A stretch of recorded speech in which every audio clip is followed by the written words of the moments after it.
Hey, it's me, MLB. Here is future special chapter number 3, and this one is titled Jinny's Wedding. Jinny sat on the edge of the bed, staring up at the beautiful wedding gown hanging from the closet door. Oh, it's finally happening. She smiled and lay back on the doona. It had been a wild ride with her and Chi. He was her first handhold, her first kiss, her first time making love. They'd had their differences, but in the end it was them against the world, and that's what she loved.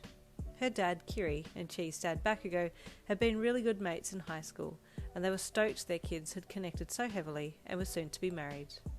Her heart was starting to get giddy with excitement and nervousness. "Oh, I'll be Mrs. Bakugou at the end of today," she squealed internally, kicking her legs and flailing her arms with excitement. She had just turned 23. Chi was 6 months-ish older and ruggedly handsome. She had caught a very good-looking man indeed, but that was a Bakugou thing anyway. Chi's dad was also pretty good-looking, despite him being his 50s. There was a soft knock at the door, and she called out to see who it was. "Hey, Jinny, it's me," the voice called back. "Oh, Soshi!" she called, as she hopped off the bed, skipping to the door. She swung it open, and there he stood in his tuxedo. Surprisingly, Chi had wanted him in the groom's party. Chi had his younger brother, Soshi, and Jinny's twin brothers in the wedding party, and Jinny had Soshi's sister and her 3 closest friends as her bridesmaids. "You're not dressed yet?" Soshi asked curiously, as Jinny greeted him in normal clothes. "Oh, I'm just about to get into it," she said with a smile. "Did you want something so?" "Oh, I just wanted to congratulate you and give you a hug, that's all," he said, his gaze falling to his feet. Jinny stepped forwards and hugged him. "It's so special to me, Soshi, and I'm so glad that you've stuck by my side through everything. I'm so lucky to have you as my friend." Soshi nodded sadly into her neck.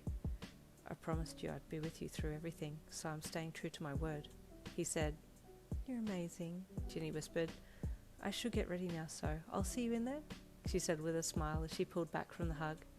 Soshi smiled weakly and turned to head back to the church. "Oh, he deserves an amazing girl," Jinny thought as she closed the door and turned to get the dress on. Chi watched with tears in his eyes as Jinny walked the aisle arm in arm with her dad as she made her way towards him. Today was the day.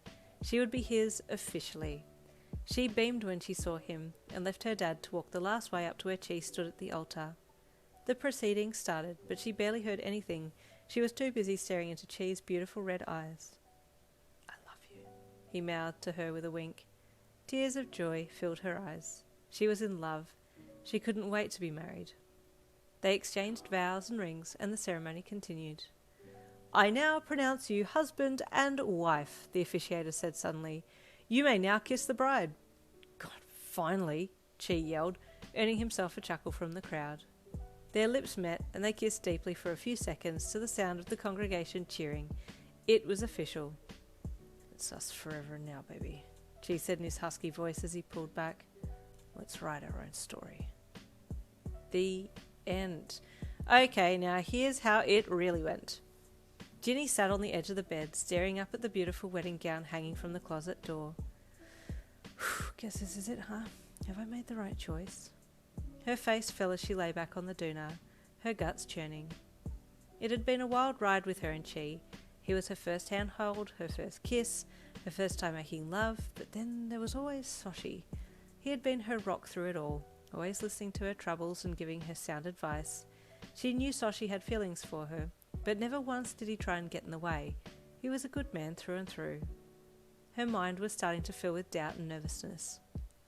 "I'll be Mrs. Bakugou at the end of today, but should I be Mrs. Todoroki?" she wondered as her stomach churned.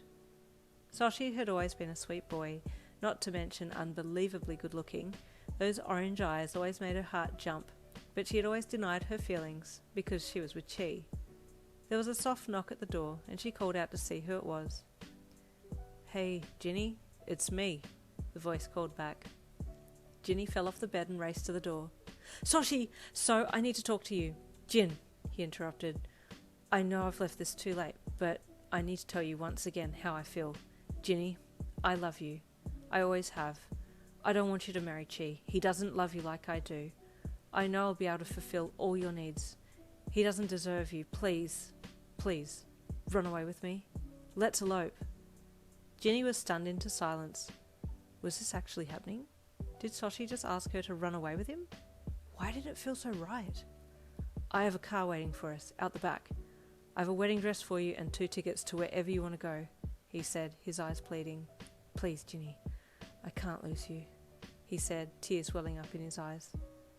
Let's go, quick! Jinny yelled as she took his hand. Soshi didn't hesitate. He turned and ran, Jinny sprinting slightly behind him. They bolted to the getaway car, driving through the open back doors and slamming them shut. Go, Dad, go! Soshi hollered to the driver. Dad? Jinny gasped. Hello, Jinny. Do forgive us, Shoto Todoroki in disguise said in his calm voice as he looked up into the rearview mirror. We helped Soshi plan this. You two are meant to be together. Jinny was gobsmacked. Wait, what? What do you mean, we? Us? He means me too, a voice said from the passenger's seat. The person turned around and looked at Jinny with a smile. Daddy! She screamed. Sorry, sweetheart, he chuckled. You and Soshi are a far better match. I'm glad you made this decision. Jinny burst out laughing, relief flooding her soul. She turned to Soshi and smiled, squeezing his hand. I guess it's us forever now, hey? She said as she leaned in to kiss him. He leaned over and they shared their very first kiss, full of love, compassion and forgiveness. I'm so sorry I was blinded this whole time to you, Jinny said as she pulled back from the kiss. All is forgiven now, Jinny. I'm so glad you're mine now. He smiled, his orange eyes shining with excitement. Now and forever. Jinny squealed with excitement. She felt whole. And that's the end of that one. I'll be interested to see whether you're happy with the conclusion of that one in the comments section, or the Chi fans are going to be screaming. Soshi fans will be all happy, but I will see you in the next one-shot, or I'll see you tomorrow in the next chapter of the BNHA second generation. Bye for now.